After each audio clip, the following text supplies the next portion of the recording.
Hello and welcome to another episode of Attacking Third, a CBS Sports Soccer podcast.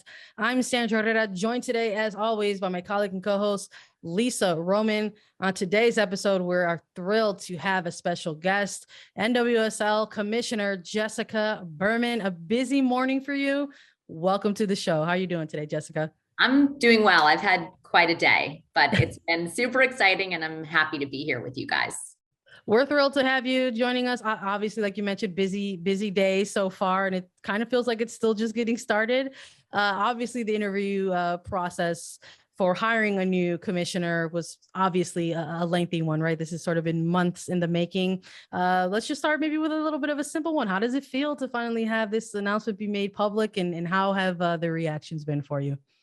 It's been so positive. The soccer community more broadly has been unbelievably welcoming and really just trying to help me get up to speed on all the different components. And it's really exciting to be part of a sport that has such global reach, which is really, for me, sort of a new and very interesting element professionally. I'm very excited to sort of learn about all the different intersections of the sport and the national teams and FIFA and international competition.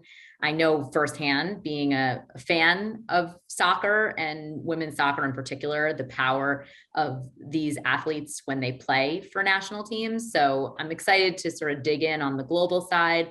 I'm excited to just get to know people on a personal level. This morning was absolutely phenomenal. It was a dream come true, especially because my two children were there with me, cheering me on in the green room. So I loved it. A long process, as Sandra mentioned, but you kind of made it, right? This is the announcement. This is the little finish line of this whole process, but it was a long process. And the league made it known that players and the NWSLPA were involved in the hiring of you as their new commissioner. So with the players involved and the hiring process, how have you interacted with the players and kind of like how has your interaction with the players been throughout this hiring process? Well, first I have to say that I was so impressed that the union and the group of players who I met with were involved in the process and had a seat at the table to contribute to the decision and give their opinions and have their voice be heard. I don't know that that story hasn't been told. From what I'm aware, enough, because I don't know of a single commissioner search where players and the union were involved in meeting candidates before a commissioner was selected. I just think it's really a best practice and really a perfect opportunity for me to really lean into my background, which is really all about collective bargaining, labor relations, and really the strength of a sports property built through the partnership with the union. And I think it's counterintuitive for most people who are on the outside looking in. People think that those relationships should be contentious, that it makes sense to not get along. I was raised by labor lawyers who taught me from the beginning of my career that labor relations and the relationship between management and union is a marriage where you can't get a divorce. And actually, the NWSL and every other sports league could not conduct their business without their union relationship, at least not the way that they conduct their businesses. And so the strength of that relationship is key. It's very important to me personally and professionally to provide an opportunity for the players and the union to get to know me on a personal level, to know that my door is always open, virtual door, whatever door that is, whether it's email or text or whatever. I really am excited to sort of reset the tone and really help them to be part of the process as they have been over the last several months. And the fact that they were part of the hiring process is a really good example of that. Yeah, I think it's one of the sort of key points that people are sort of honing in on, right? The fact that players have been so involved in this process. And for you yourself, I'm going to maybe ask you to take off the commissioner hat for just a brief moment, because you're joining the league after a very tumultuous 2021 season. There was a lot of headlines around coaching terminations, player demonstrations, CBA negotiations. For yourself, just as Jessica Berman, not Jessica Berman commissioner, what were your own reactions to sort of seeing those developments as they were happening in real time? Is someone just sort of taking them in adjacent to everyone else? Yeah, I appreciate that because there's a human Yeah, element to this. absolutely. And Mhm. it was sad for me to see because I believe that regardless of what is uncovered and transpires in the investigation, at the end of the day, this sport and this league genuinely wants to provide a safe environment for players and everyone in the ecosystem. And safety is not just physical safety, it's emotional and mental health safety. And it was just sad to see because those things are challenges and things that absolutely have to be addressed. On a personal level, again, to your question, Sandra, my mom's actually a psychologist. So I was raised in a home where mental health was really important and completely destigmatized. I was raised to believe that, you know, you can have a sad day and that's the same as spraining your ankle. Like you just have ups and downs. And if you need help, just like you would go to an orthopedist for a tweak in your knee or a shoulder, you would go seek help from a subject matter expert who can help you sort of sort through or process whatever your issues were. I've been in therapy my whole life. It's just like part of how I was raised. And so as I've gotten older and seen how much of a challenge that is for people and how environments that don't foster that kind of openness can really hold back people from reaching their full potential. It's something on a personal level, as you said, that I'm very passionate about. Wow, thank you so much for sharing that. It's something that we didn't know, and maybe our listeners didn't know. So I appreciate the antidote. And I think it's really important to sort of hear something like that, especially kind of considering like one of the components of the new CBA that was recently ratified was an emphasis on the importance of mental health, right? So asking you, unfortunately, to put that commissioner hat back on with sort of all of these things in place and your personal attachment to these things, hearing all of this and watching it all unfold, have you already begun to have conversations in terms of what are the possible next steps to ensure, that the players are, continue to be thought of first and have safe environments?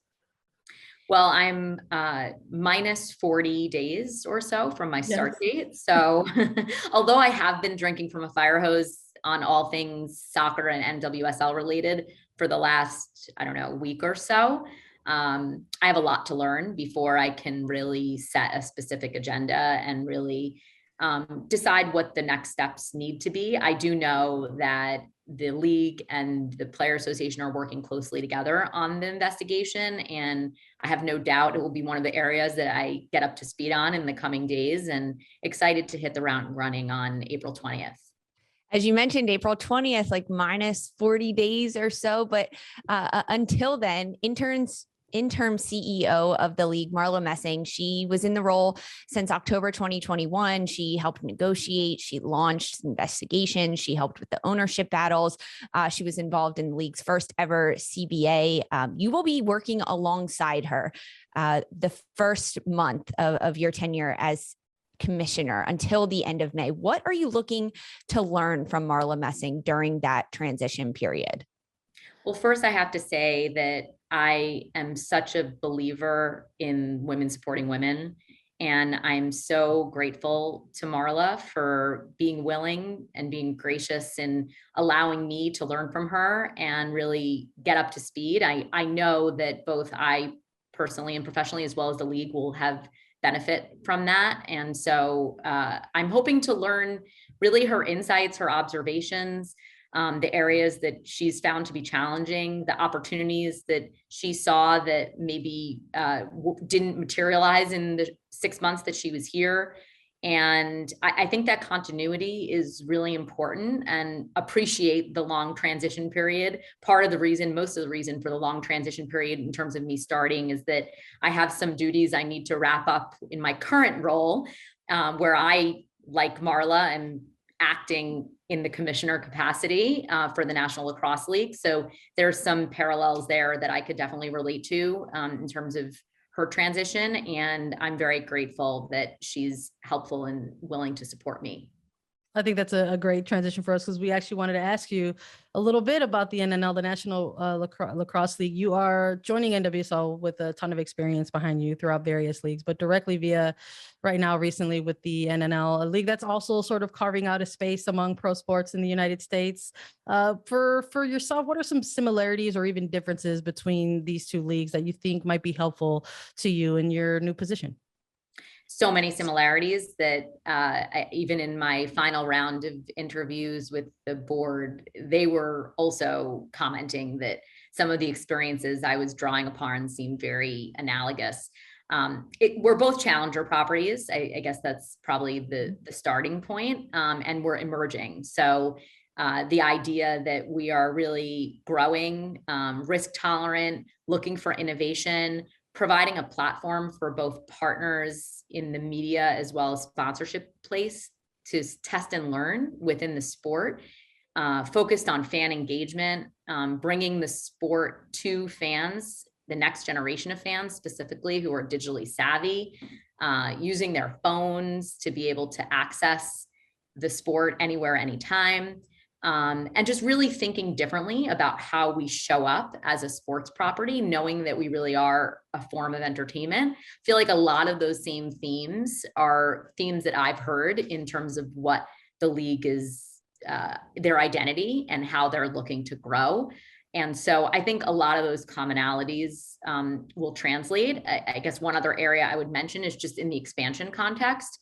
In the last 2.5 years that I've been at the National Lacrosse League, we've expanded by 2 teams, and the NLL is now a 15-team league. I know that the NWSL has been talking about more expansion. They have 2 new expansion teams coming in this season with Angel City and San Diego.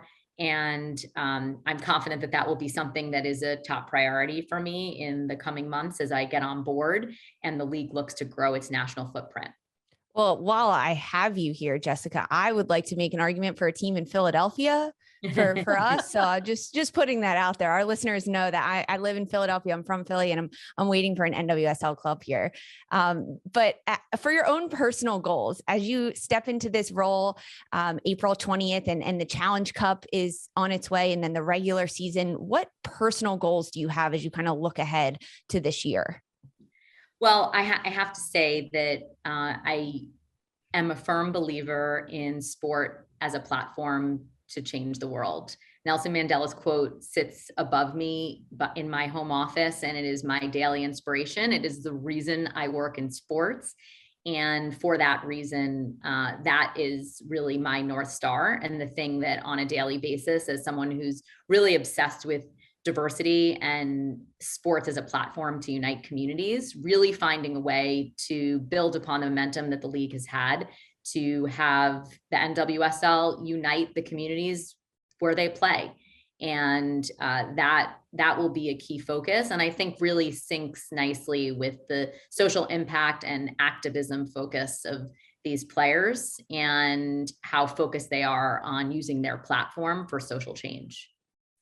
I love that. There has been a lot of emphasis on players first over the last several months, as there should be. And obviously players were included in the commissioner search, and we've been talking a little bit extensively about that right now with you. It's been a whirlwind, so to speak. Maybe you might not have had time to reach out specifically to the NWSL PA. But are there plans to reach out to the NWSLPA specifically outside of just the players committee search, or also the Black Women's Player Collective? And if you haven't had the time yet, what kind of relationship would you like to have with these groups?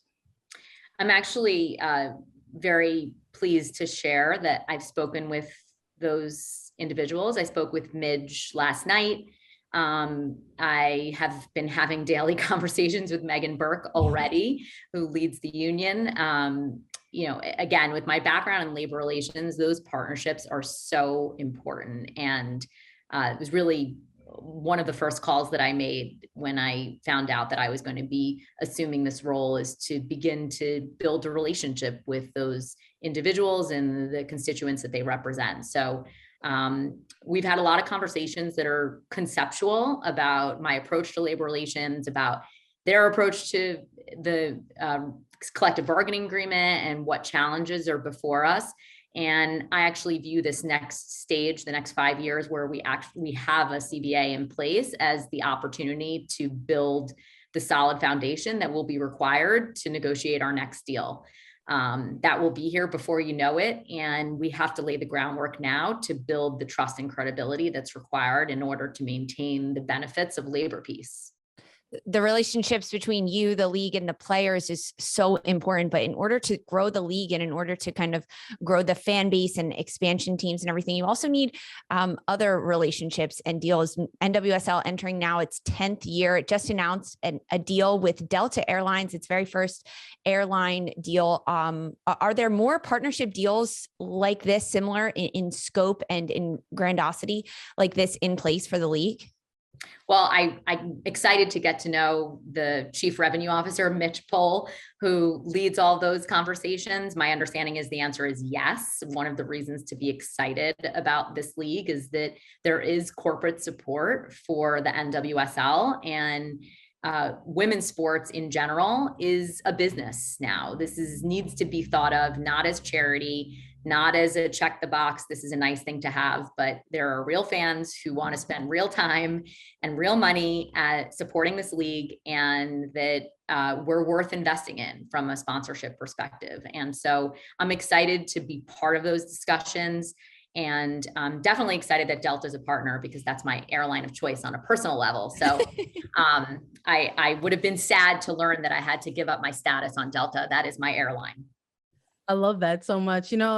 Jessica, this has been a fun conversation. I want to thank you for joining us. But what we like to do to close out these interviews and we've done this with players, University, and we're going to do the same with you and treat you just like all of our player guys. We'd like to close out interviews with maybe a little bit of fun or a lighter hearted question. And something else that stood out to me that was of probably equal importance, including all of your accolades, was the fact that you're not just a mom to 2 sons, but a dog mom as well. You talked to me a little bit about your 2 rescue dogs. Maybe share their names, and what are some of your favorite things about being you just made my day. You just made my day. That's what they should have asked me on CBS Morning Show to make me totally relaxed. Yeah, I have 2 rescue dogs. The older one's name is Abby, and she's approaching 8. She's actually a cancer survivor. She is like my life. I'm like connected to her at the heart. And my other dog is a COVID puppy, also a rescue. And his name is Charlie, and he annoys Abby every second of every day. And we're constantly yelling at him. He's a pesky little puppy, but he's adorable as well.